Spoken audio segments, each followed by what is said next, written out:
Hi Taurus, welcome to Magpie Moonchild. My name is Kayleigh. This is your general Tarotscope for the week ahead for your sign. As always, the housekeeping is down below with how to book a personal read, all the kind of ins and outs to do with these reads, how to find aspects of your birth chart, and also the subscription button is down below if you feel so inclined as to subscribe to the channel.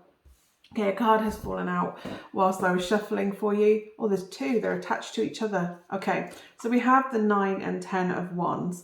This can very much be that a project or a journey that you are on right now, a passion journey or a physical journey, could well be coming to a close. It's just asking for one last push to get to completion, to come to fruition. It can be a creative project that you've been working on and you've just got those little details to polish up and complete this cycle.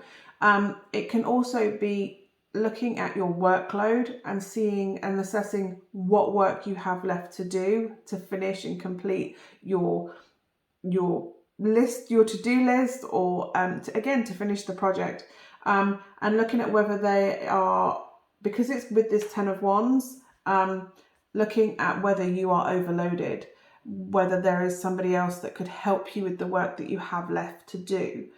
If this is to do with a journey, a physical journey, it could be that your trip, your holiday, your break, your spiritual pilgrimage is about to come to an end, and it's about recognizing that there's only a little bit of time left. Maybe it's worth savoring that last part of your holiday.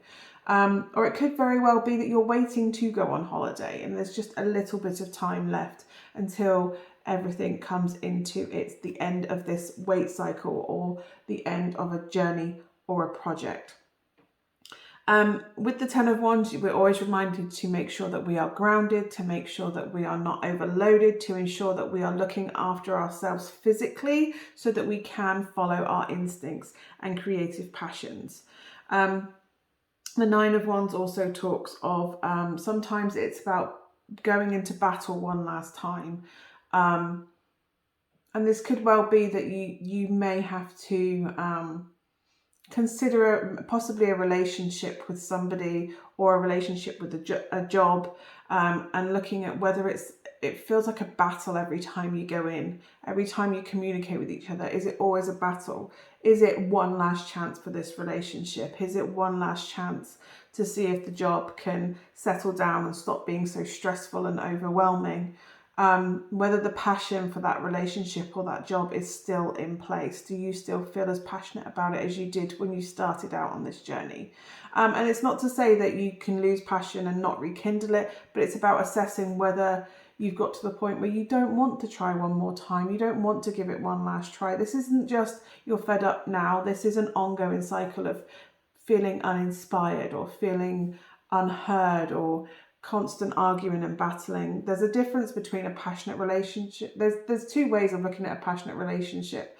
There's either we ardently love each other and we are passionate about each other, driven, we care, we fire in a fiery sense, and we fall all over each other, we're physically active.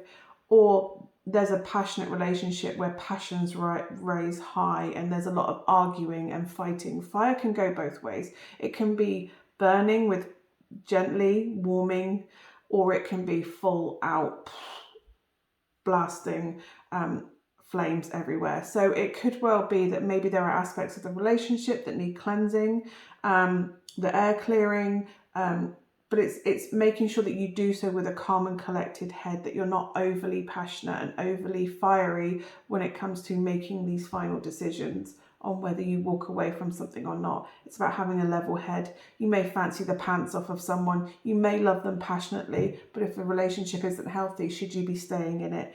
If it's getting to the point where there's physical violence or verbally abusive, should you be staying in that relationship? It's about assessing the situation and seeing whether this relationship's journey, is it worth trying one more time, or is it time to walk away? It's making that decision on what does completion on this current journey mean for you. Does it mean staying where you are and savouring every moment, or does it mean walking away because it's just got so overwhelming and overburdened?